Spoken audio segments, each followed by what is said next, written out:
What's going on, guys? Victor here with a brand new video, and I'm going to continue to keep on covering UFC 300 taking place at Las Vegas, Nevada on April 13th this year, 2024.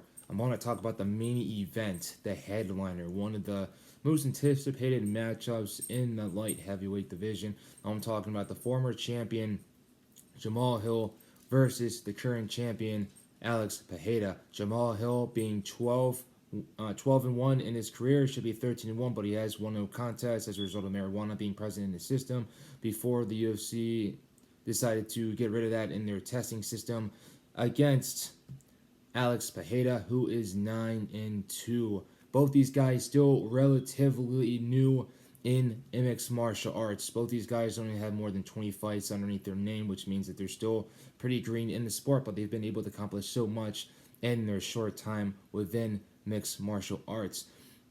Let's talk about the fight a little bit. Let's dig a little bit deeper into what these two individuals bring to the table. Alex Pereira having an accomplished and a beautiful background in kickboxing, especially underneath the Glory banner. Glory being the most prestigious kickboxing organization in the world, and he was able to win multiple championships under the Glory banner, and he did knock out Israel Adesanya during that time in Glory as well. Versus Jamahal Hill, who's still pretty much new in mixed martial arts, just like Alex Pereira, and before going into mixed martial arts, he didn't really have any type of background whatsoever. Obviously, he does have a good amount of boxing, but that's pretty much from his background in street fights and everything like that. He did detail some of those stories on Believe You Me with Michael Bisping on this podcast. But other than that, both these guys are accomplished mixed martial artists with the time that they've had in this sport. Jamahal Hill, obviously, he has a lot of kinks and wrinkles on the ground, and Alex Pereira has been knocked out before. So both these individuals are they're not indestructible, they're not unbeatable. Jamahal Hill got submitted by Paul Craig, and Alex Pereira got knocked out against Israel Adesanya in their third fight, the rematch that they had. So actually the fourth fight, I believe, which is what they had, the third or the fourth fight. But nonetheless, this fight is going to be a really good one. Alex Pereira, when he got into the sport, he ended up into the organization, the UFC. He ended up knocking out Andres Michailidis, and then going on to face Bruno Silva, going on to knock out Sean Strickland, going on to knock out Israel Adesanya to win the title, and then losing Israel Adesanya going up to light heavyweight, making his debut against the former champion Jan Blachowicz, having a pretty closely contested fight against him. He did get taken down a bunch of times, but Jan didn't really do that much with the takedowns, and Pereira was able to make him pay on the feet a little bit, getting him the victory in that fight. He ended up going up against Yair Prochazka for the vacant light heavyweight title because Jamahal Hill ended up vacating it because he ended up tearing his Achilles during a game of basketball, so he vacated the title, giving the chance for Alex Pereira to win that title against Yair Prochazka. Knocked him out in the second round, I believe. So both these individuals do have a little bit of history with one another because Jamahal Hill, he does have an accomplished background as well, defeating Johnny Walker, knocking him out, defeating Thiago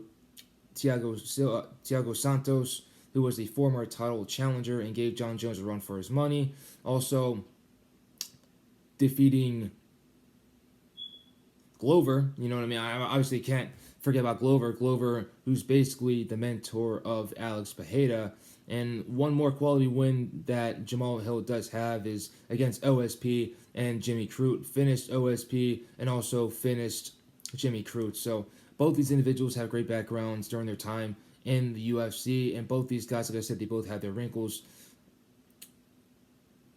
Jamahal Hill isn't that well-rounded on the floor, and his jiu-jitsu game is pretty much non-existent. Really don't see too much of it. He does have good takedown defense that he can be able to utilize against Alex Pereira, who has been known to take people down in the past, and he does have some pretty good jiu-jitsu as well. So don't be surprised to see Alex Pereira try to take this fight to the ground and try to utilize some of his jiu-jitsu because he has taken people down in the past, Israel Adesanya being one of them.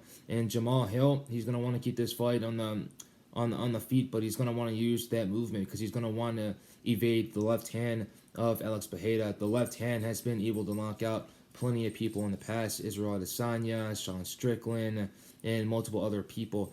But like I said, Pereira has been knocked out in the past, and Jamahal Hill is a good fighter, so it only takes one counter shot to be able to end this fight. But you're definitely going to see both these individuals, both these fighters, taking the fight to the middle of the octagon and really taking it to one another. I believe the first round is going to be a little bit of a feel-out round, and then it's going to continue to heat up little by little as the rounds go on. I don't see there being an early finish because Jamahal Hill is definitely one of the most underrated champions that the UFC has ever really seen, because he did come into the organization through Dana White's Contender Series, and he was able to make history as the first Dana White's Contender Series alum to win a UFC belt. So he's basically coming in, he basically came in through that UFC farm system through the Contender Series. He was able to start from the bottom of the division, make his way up little by little by little, and eventually winning that championship. So he was able to get through hard work. Unlike Alex Pereira, who basically had a lot of name value as a result of his history in kickboxing and his history with Israel Adesanya, so the UFC fast-tracked him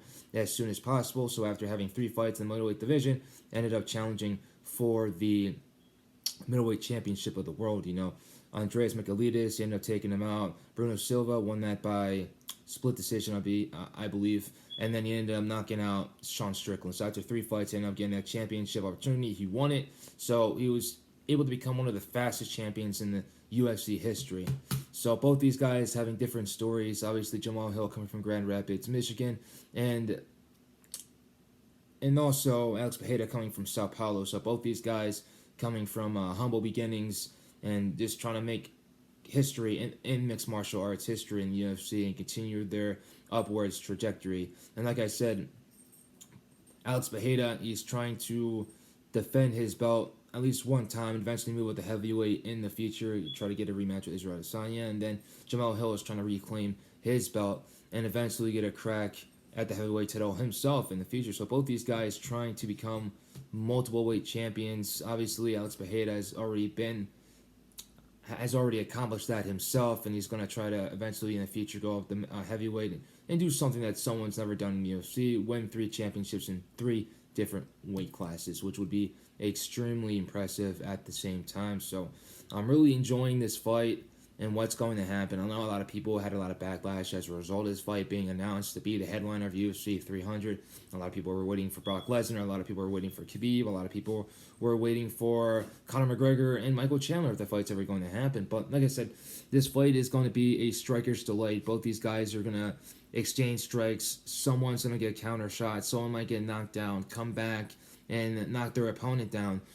The fight might go down to the floor, and I'd really love to see who prevails on the floor. Obviously, Alex Pereira being more of a well-rounded mixed martial artist than Jamahal Hill, just because he does have a great striking game, and his ground game is not that bad. Like I said, he got taken down against Jan Blachowicz, and Jan Blachowicz was able to try to get a couple of submission attempts against Alex Pereira, but he was able to defend beautifully and get back on his feet the majority of the time. And then you have Jamahal Hill that has been submitted before in the past. He got hit with that armbar against Paul Craig, and that did end up resulting in an injury for Jamahal Hill. So as a result, it took him out for a little bit of a while, but he was able to come back strong. That is the only loss that he has in the UFC. It was against Paul Craig, and there was a lot of emotion going into that fight as well. So as long as Jamahal Hill does not go into this with a lot of emotion, I think he's going to have a great performance. I do believe he has the opportunity to be able to knock out Alex Pereira just because that chin has been tested before and that chin has been knocked out. So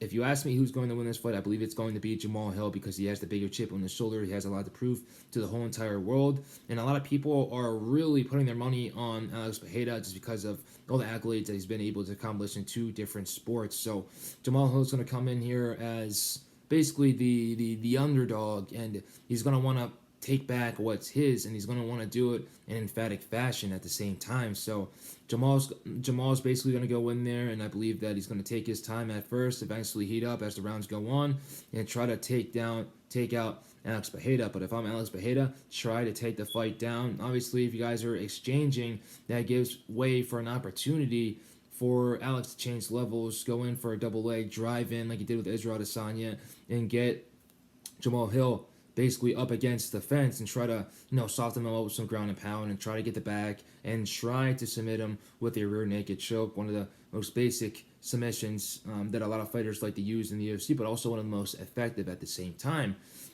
If Alex Pereira does get Jamahal Hill on the ground, it would be good to try to pass guard and go for the full guard as fast as possible, because me seeing Jamahal Hill in the full guard against someone as big and heavy as Alex Pereira, that has as heavy as hands as he is, would be in extreme trouble. So just those are some of the keys to victory. And also with Alex Pereira, just setting up the shots the majority of the time. Setting up the shots is going to be the most important thing. Obviously, Jamahal Hill is going to see a lot of what Alex is going to be bringing to the table, so he might be able to see some of his shots come before Alex does and evade some of those shots, even block some of those shots as well. But like I said, Alex, obviously, if he misses and he misses, he's going to try again. And eventually is going to hit, and he's eventually going to crack.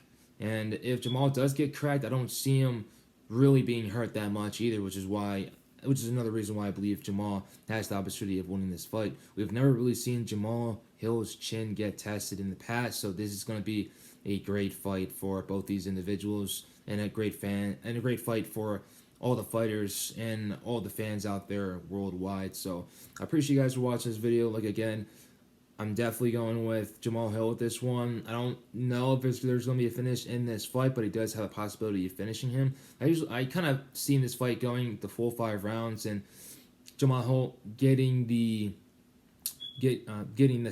win via decision.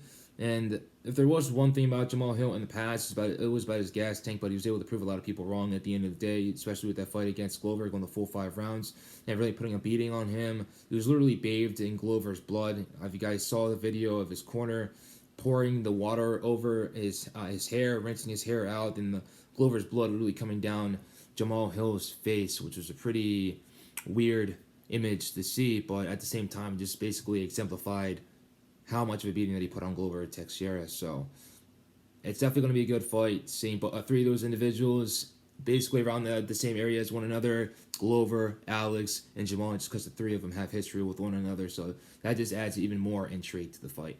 So I appreciate you guys for watching this video. What do you guys think is going to win this fight, Jamahal Hill versus Alex Pereira? More history is going to be made at UFC 300 with this main event. And how do you guys think this fight's going to end? Just let me know in the comment section. Appreciate you guys. Take it easy and stay blessed. Later.